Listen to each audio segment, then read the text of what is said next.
very nihilistic, the character Cole. He reminds me, there's a philosopher in South Africa who's an anti-natalist. Unfortunately, his name escapes me for a moment. I had a debate with him a couple of years ago, but his basic premise is that conscious suffering is so morally untenable as a phenomenon that all life should cease.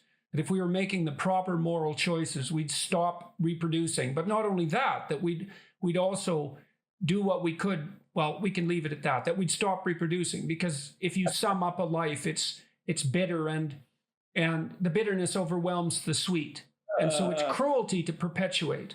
Yes, I think that is beautiful and in many ways true. And I think it's also hilarious. What strikes you as comical about that? You laughed about it, and because that's where, of course, we're on the way to dying. You talk about it all the time. It's tough. It's cruel. It's hard. We're out here. This thing is okay. I'm in. So if that's inevitable, that's the strange thing, and I felt too. I mean, I can certainly understand the argument. But I hear it, and it adds up. But if that's inevitable, which I think we can all say that's inevitable. It's like we're on the way to dying. It's over. We'll never know if this is the end or not. So or if there's anything after it, and it's hardships and overcome. Okay, since that's inevitable, and we got to do this thing anyway, if we're choosing to stay in life another day, so what's a better way to go about it? Saying it's all for nothing, or realizing right there when you go, it's all for nothing? No, that's why it's all for everything. Yeah, well, they're in the same place. It also place. seems to me that if your objection to life is its suffering, adopting an attitude that will make that suffering worse is probably not a reasonable solution. And that's where that grounds out for me. There's no construction in there. What I mean, there's nothing affirmative or life-giving about that. It's not making the best of the situation if the situation's doomsday.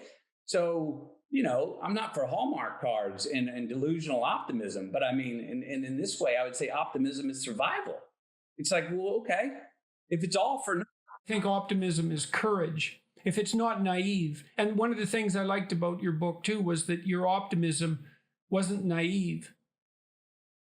And, because you had enough harsh experiences so that any naive optimism would have vanished. Right. Even the way you grew up. I mean, it wasn't traumatic, but it had its harshness about it. Sure. Yeah, it was immediate. It was physical. The same hands that hugged are the same hands that could harm.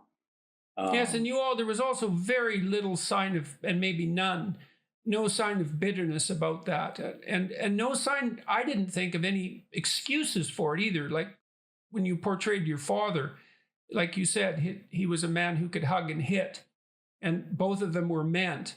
And they weren't casual. I never got the impression from your book that your father's actions were casual. His physical altercations with you and your brothers, it's a different ethos. It's not an ethos that's well understood today, I would say, or one that's ever appreciated. And I suppose that's because of its harshness. But I didn't detect any sign of bitterness from you emanating towards that. No, and I have none. While I choose to maybe give consequences to my children in different ways than my father and mother did, there was absolutely no casualness to why and when he did punish us. None. I talk about in there, the values that were instilled even by the antonyms of the words that we got in trouble for saying. To get my first butt whooping for saying I can't. Oh, geez. Okay. The thought of can't brings pain. Oh, don't think can't. Okay. You can have trouble. There's a difference. And to say the second butt whooping for saying I hate you to my brother. I didn't know what the hell I hate you meant. I heard it from older kids at school, and I thought it might be cool to throw it out there. I hate you. Well, that was at my own birthday party. My mom stopped the whole party and said, "What'd you say? You don't ever tell your brother, anyone, you hate them. bent me over right there, embarrassed the heck out of me. Again, the next one for lying. So what do I learn out of those? Don't say I can't, don't hate, don't lie. Boy, when I did those, I felt pain. So what are the antonyms of those? Love instead of hate. Understand you're having trouble, but don't believe you can't. And tell the truth, don't lie. Those are three great values. He was preparing me for, you're going to need this in life.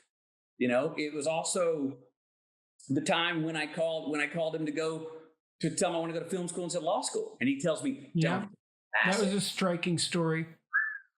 And you know what happened? I've realized now, many years later, I think what happened in that moment is he heard, and that conversation lasted 25 seconds. Pop, what do you got, little buddy? Don't want to go to law school, want to go to film school. You sure that's what you want to do? Yes, sir. Beep, beep, beep, beep, beep. Well, don't half-ass it. Mm-hmm. Boom, sent me into flight. But what he heard in that conversation was his son, who we were brought up in a very structured family, disciplined. You work your way up a ladder, you follow the rules. He heard his son calling him to tell him, he could tell I wasn't calling for permission. Mm-hmm. He could tell I wasn't calling kind of, well, you know, I was thinking maybe. No, he heard my voice. I want to go to film school instead of law school. And he said, you also weren't calling because of failure, because you'd worked at law school. Right. But he heard that I was not bluffing. I was not really calling to ask his permission. And in that moment, I think he heard what all parents want to hear. Yes, my child's going their own way. They broke out the mold. Yeah, well, what you'd hope every parent would want to hear.